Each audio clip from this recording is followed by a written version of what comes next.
Ici Deborah Comely, ton mentor en transformation et bienvenue. Je suis super contente que tu sois là et guess what? Ce n'est pas un hasard si tu es devant moi car aujourd'hui on va parler réellement de la manifestation des choses qu'on veut réellement voir arriver qui viennent de Dieu bien sûr dans le nom de Jésus.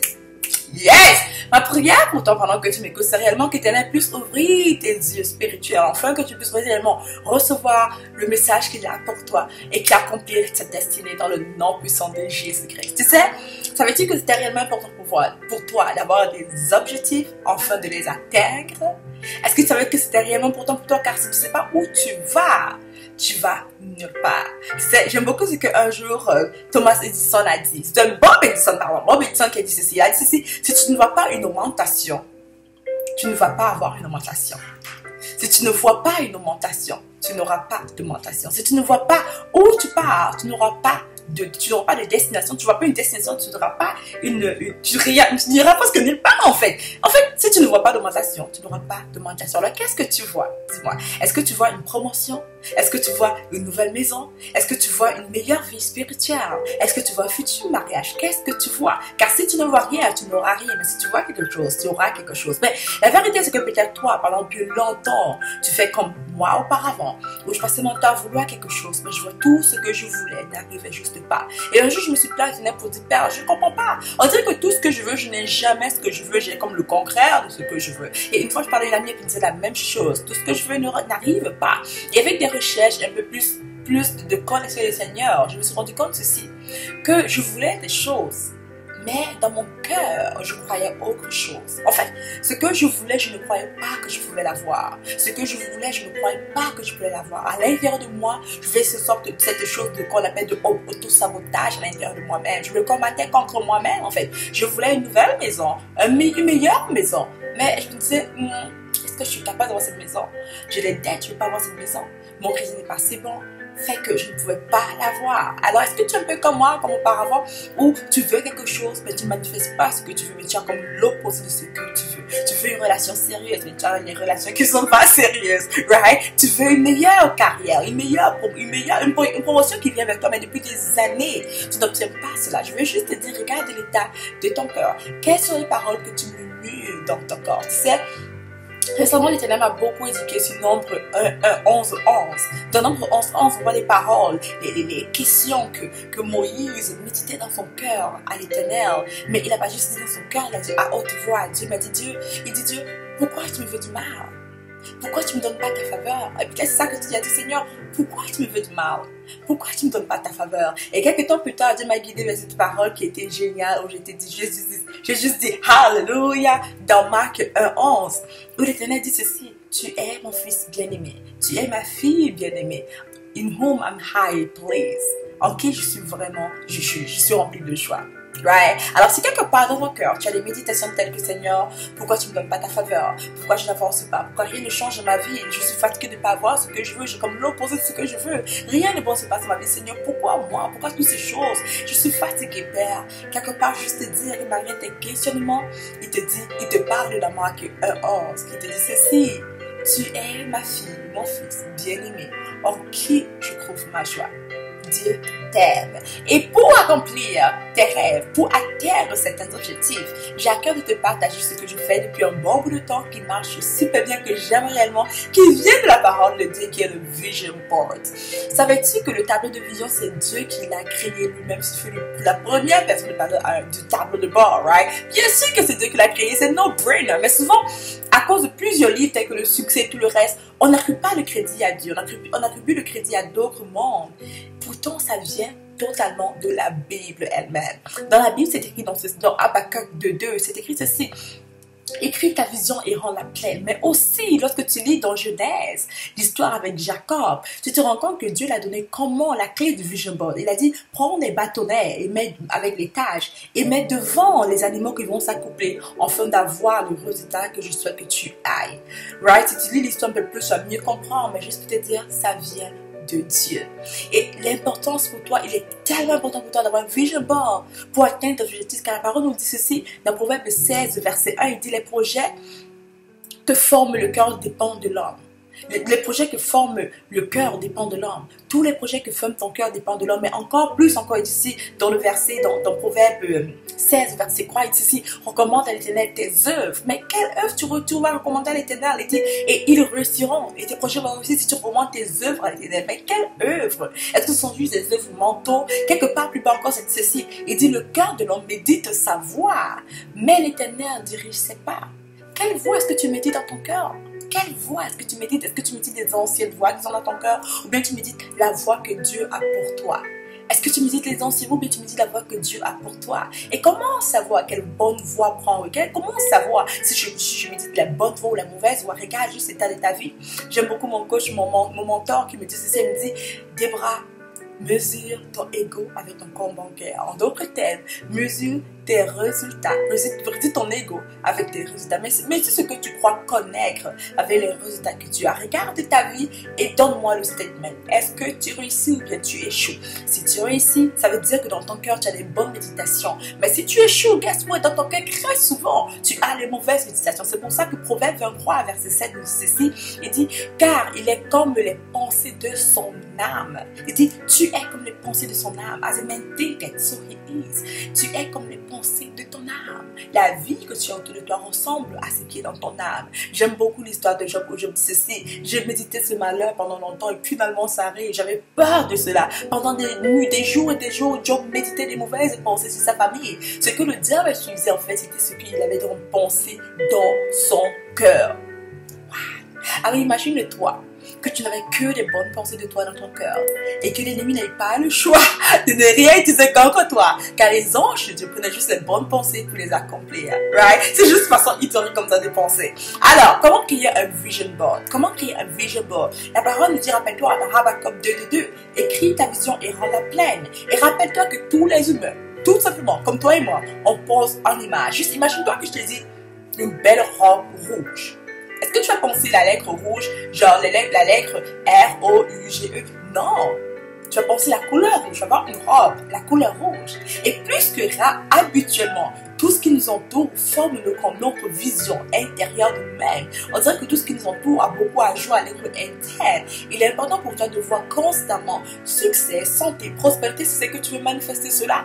Right? Alors, suggestion pour toi, un vision board qui marche. Comment le créer en 5 étapes? Première étape, assure-toi d'ancrer dans la prière d'abord et d'entendre ce que Dieu veut te dire. Tu sais, rapidement comme ça, on commence à écrire des vision boards et ça n'a rien à voir avec le plan de Dieu pour nous. Et of course, on est des chrétiens, on est des enfants de Dieu. Et on doit accomplir les plans de Dieu. On est prédestinés pour accomplir ce qu'on était prédestinés pour. Et si je ne mets pas les plans de Dieu, ça ne va pas arriver. Car la parole me dit clairement dans Proverbe 16, verset 3, il dit, recommande à l'Éternel tes œuvres et tes projets vont réussir. Mais il dit aussi ceci, il dit dans verset 9, le cœur de l'homme médite sa voix, mais l'Éternel est celui qui dirige ses pas. L'Éternel dirige ses pas. Alors la première étape avant que tu commences à faire quoi que ce soit, avant de dire je veux, commande. Pas dis Seigneur, tu veux guider mes pas, je veux que tu guides mes pas. Qu'est-ce que tu veux que je fasse? C'est quoi que tu as prédestiné pour moi d'accomplir? C'est quoi ton plan pour moi cette année, Seigneur? C'est quoi ton plan pour moi pour les 6 prochains mois, Père? Et tu entres dans le silence et dans la prière. Tu restes juste silencieuse. Tu entres dans la chambre de prière, dans un point de prière, que ce soit une chambre d'invité, ton salon, ta cuisine, ton walk-in closet, ou d'autres. Tu entres dans cette chambre et tu juste pries à l'Éternel. Tu dis, Seigneur, révèle-moi c'est quoi tes plans pour moi. Je sais que je t'ai prédestiné à accomplir quelque chose de bien précis. Je sais qu'en ce moment, tu voudrais que je fasse quelque chose que tu as déjà précréé, prédestiné pour moi d'accomplir, Seigneur. Mais c'est quoi? Je ne sais pas. Révèle-moi, s'il te plaît. Tu entres dans ces chambres de prière avec un papier crayon, prêt à écrire. J'aime bien énormément quand les gens utilisent ce qu'on appelle le prayer journal, right? Le prayer journal, ou même ton cahier de prière que j'ai aussi pré-créé. J'ai déjà créé que tu peux aussi utiliser un cahier de prière. Alors tu entres dans cette pièce et tu attends que l'Éternel te parle. Et beaucoup de personnes, je t'imagine me dire déjà, comment est-ce que je sais que Dieu m'a parlé? Comment savoir que c'est Dieu qui m'a dit A ou B? Hello, trust the process, trust Him. Ok, ça ne veut pas passer. Trust the process, trust Him, trust God. Fais confiance au processus, fais confiance à Dieu. Et pour l'instant, au départ, tu crois que c'est pas Dieu. Tu prends juste ton cahier de journal comme ça, ton cahier de prière, et tu te mets avec ton papier crayon, puis tu attends après lui. Après ta prière, tu attends et tu écris juste ce qui vient te venir par le cœur, ce qui vient dans le cœur. Et quelques temps plus tard, tu te dis, ça ne peut pas venir de moi. Ça ne peut pas venir de moi. It must be God. Tu vois? Alors pour l'instant, si tu ne comprends pas, si tu ne sais pas comment entendre la voix de Dieu, pour l'instant, fais juste confiance à ce qui vient dans ton cœur. Fais juste confiance qu'il te parle. And let go of the stress and tous les questionnements. Juste écris ce qui vient dans ton cœur. Écris tout ce qui vient dans ton cœur. N'élimine rien. Ne discute pas. Juste écris. Et après, tu vas review. Et tu vas commencer à te dire, ça vient de moi. Non, non. Ça doit venir de Dieu. Car ce qui vient de Dieu, c'est quelque chose que tu n'avais même pas pensé à. C'est quelque chose qui semble être wow, étrange, bien assez audacieux, mais qui te fait un peu peur. Tu es comme, Dieu veut que j'accomplisse ça. Oui, il veut que tu accomplisses. Il veut que tu accomplisses de grandes choses. Il a des grands et de bons projets pour toi. J'aime beaucoup cette parole que j'accorde tout le temps qui dit, Eyes has not seen, les yeux n'ont pas encore vu, les oreilles n'ont pas encore entendu le plan que Dieu a pour ses enfants. Right? Alors, la deuxième étape pour toi de faire, c'est réellement de pouvoir trouver une photo, bien des photos qui matchent les objectifs que Dieu a mis dans ton cœur. De pouvoir trouver des photos qui matchent là, qui sont dans des magazines, right? Tu peux juste couper des images. Disons, par exemple, ok? Disons que Dieu t'a mis à cœur de peut-être avoir une nouvelle maison. Mon non, il veut que tu achètes une maison, il te dit qu'il est peut-être le temps de le faire. Alors, tu coupes une image du genre de maison que tu veux, tu me mets devant. Right? Disons que Dieu t'a mis à cœur d'écrire un livre, peut-être un best-seller author. Who knows? Tu coupes cette image d'un livre, peut-être tu peux faire un Photoshop, tu mets le titre du livre que tu souhaites dans ton cœur, ou bien tu écris juste best-seller author, tu mets ton nom à côté, comme Debra Comedy, et tu mets sur ton vision board avec une photo. En fait, ça doit être une photo, et une photo avec toi dessus, right? Aussi, la troisième étape, tout simplement, c'est pour toi d'être spécifique. Tu sais, la parole dans Habakkuk 2, ça a été écrit ta vision, rends-la claire. Que ce soit clair, précise, facile à lire, facile à comprendre. Ça doit être précise. Alors, j'imagine, quelque part, que si Dieu te met à cœur d'être un best-seller author, il faut que ce soit dans un domaine précis. Right? Par exemple, tu peux juste dire peut-être best-seller author dans le domaine de comment prier, de l'étude biblique, du développement personnel, de la santé. I don't know. Juste sois spécifique. Alright? Ou bien peut-être tu as à cœur d'acheter une nouvelle voiture par la grâce de Dieu. Alléluia, je crois que c'est là pour toi. Tu vas juste écrire une voiture, mais quelle voiture tu veux? Right? Alors moi, je prends une image d'une Toyota Camry peut-être, ou bien d'une image d'une Touareg, ou bien d'une... Peu importe c'est quoi la voiture que tu mets, d'une belle Mercedes Big 250, tu vas couper 2016 peut-être comme année, tu la coupes et tu mets devant toi. Précise. Et aussi, assure-toi comme cinquième étape pour toi de faire, assure-toi de la mettre devant toi et de la regarder constamment. Tu sais, si tu regardes un peu plus en arrière, juste là, ok? Tu vas voir un peu plus haut, juste là, plus haut. Tu vas voir, c'est comme un mini vision board où il y a même un thank you, il y a une photo de moi avec mon cahier de prière. Je ne sais pas si tu me vois bien, comme c'est là, tu pourras bien voir. Mais il faut que je regarde constamment. J'ai mis dans mon bureau, j'ai deux vision boards dans mon bureau. Je regarde un comme ça, puis un en arrière de moi. Ok? Dans ma chambre aussi, j'ai deux vision boards. Ok? Et dans mon téléphone, j'ai un message qui reflète cela. J'écris sur mon téléphone. Le message qui reflète, c'est écrit c'est possible. Tu vois? Alors à chaque fois sur mon téléphone, je juste vois c'est possible. Le matin, je me lève. Dans ma chambre, je regarde, je vois mon vision board. Je vais de côté encore mon vision board. Dans mon bureau, je regarde, je vois mon vision board. En arrière, je vois mon vision board. Je vois mon vision board tout le temps. Sur mon ordinateur, j'ai mon vision board aussi. C'est presque partout pour moi. Partout les endroits où je reste le plus souvent, dans ma chambre et dans mon bureau, où je reste le plus souvent. Alors assure-toi de les regarder constamment. Et tu sais quoi? Bizarrement, tu te rends compte qu'au départ, ça semblait être difficile pour toi de croire que tu pouvais accomplir. Ton cœur commençait à être, oh my God, je peux accomplir ça, je peux gagner autant d'âmes. Par exemple, disons que tu veux gagner des âmes comme moi, je peux gagner autant d'âmes. Petit à petit, plus tu vois, plus tu dis merci Seigneur. Le matin quand tu te réveilles, merci Seigneur. Car aujourd'hui, tu vas me guider à gagner des âmes. Aujourd'hui, tu vas me guider à accomplir mes objectifs. Aujourd'hui, tu vas me guider à atteindre mes objectifs, Seigneur, merci. Le soir, on est dormi, tu dis encore merci, Seigneur. Pour cette maison qui vient devant pour moi, pour cette nouvelle voiture qui est en chemin pour moi, pour la destinée que tu m'as prédestinée pour, merci, Seigneur. Pour les membres qui viennent dans mon programme, merci, Seigneur. Tiens, petit à petit, au départ, tu ne croyais pas vraiment. Mais plus tu vois, plus tu as foi à ce que tu vois.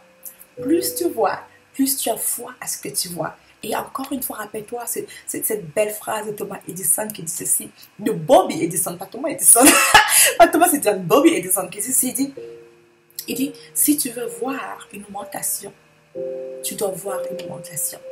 Si tu veux voir une augmentation, tu dois voir une augmentation. Si tu veux voir une augmentation, tu dois voir une augmentation. Et très souvent, je me dis ceci qui est assez simple, je crois bien. Pour avoir quelque chose, il faut voir quelque chose. Pour avoir quelque chose, il faut voir quelque chose. Et cette vision pour toi peut être d'abord spirituelle, peut être d'abord c'est musulman, mais quelque part dans mon cœur, je peux t'assurer que la parole de Dieu n'est pas un mensonge. Et dans Habakkuk, la parole que Dieu écrit en tant que pour la vision et l'histoire qu'il a donnée pour Jacob, c'est vraiment pour nous faire comprendre, je crois réellement pour nous faire comprendre, je crois sincèrement que lorsqu'on s'entoure de ce qu'on veut réellement, on manifeste ce qu'on veut aussi dans la vie. Le gens du monde l'appellent la loi de l'attraction. Tu peux l'appeler comme ça si tu veux, mais moi je l'appelle la loi de Dieu. C'est ça, c'était bien meilleur. Love you guys et on se voit à la prochaine. Bye bye.